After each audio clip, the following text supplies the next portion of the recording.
बच्चों, आज हम पढ़ेंगे पत्र लेखन। अपने सुख दुख, अपनी समस्या को एक कागज़ पर लिखकर दूसरे के पास भेजना पत्र लेखन कहलाता है।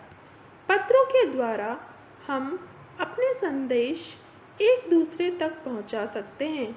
पत्र लेखन अपने मन के भावों को अभिव्यक्त करने का सर्वोत्तम, सरल एवं सस्ता साधन है। पत्र के द्वारा घर परिवार के समाचार, मन के भाव, समस्या, प्रार्थना एवं निवेदन को प्रकट किया जाता है। पत्र लेखन एक कला है।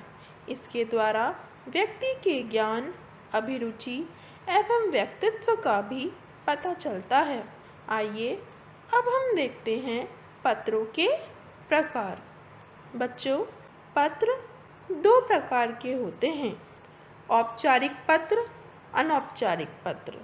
औपचारिक पत्र जिन व्यक्तियों के साथ पारिवारिक संबंध नहीं होते, उन्हें लिखे जाने वाले पत्र औपचारिक पत्र कहलाते हैं।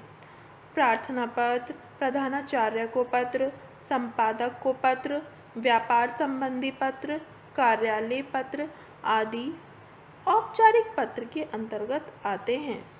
बच्चों, औपचारिक पत्र के अंतर्गत भी दो तरह के पत्र आते हैं, एक आवेदन पत्र और दूसरे व्यावसायिक पत्र। आइए अब हम देखते हैं आवेदन पत्र।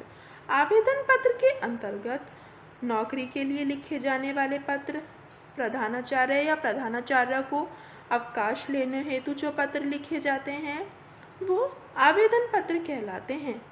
अपनी अथवा घर के किसी सदस्य की अस्वस्थता के कारण अवकाश लेने हेतु, शुल्क मुक्ति हेतु प्रार्थना करते हुए अथवा घर के किसी भाई बहन, चाचा मामा आदि की शादी में सम्मिलित होने के लिए प्रधानाचार्य जी से अनुमति प्राप्त करने के लिए साधारणतया ऐसे आवेदन पत्र लिखे जाते हैं। व्यावसायिक पत्र। व्यावसायिक पत्र के अंतर्गत दुकानदारों या व्यापारियों को, पुस्तक विक्रेता या प्रकाशक को, समाचार पत्रों के संपादक को, सरकारी अफसरों को जो पत्र लिखे जाते हैं वे सब व्यावसायिक पत्र के अंतर्गत आते हैं। अनौपचारिक पत्र जिन व्यक्तियों के साथ व्यक्तिगत अथवा पारिवारिक संबंध होते हैं उन्हें लिखे जाने वाले पत्र अनौपचारिक पत्र कहलाते हैं। मित्रों, संबंधियों आदि को लिखे जाने वाले पत्र अनौपचारिक पत्र होते हैं।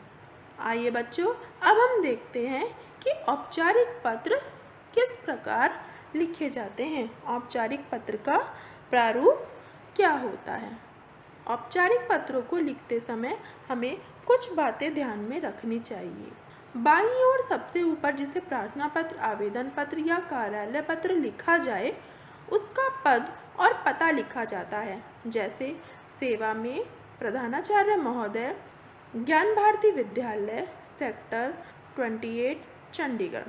इसके नीचे संबोधन होता है, जैसे महोदय, महोदया, मान्यवर, माननीय, श्रीमान आदि। पत्र के पहले विषय में पत्र लिखने का कारण लिखा जाता है, जैसे अवकाश हेतु प्रार्थना पत्र।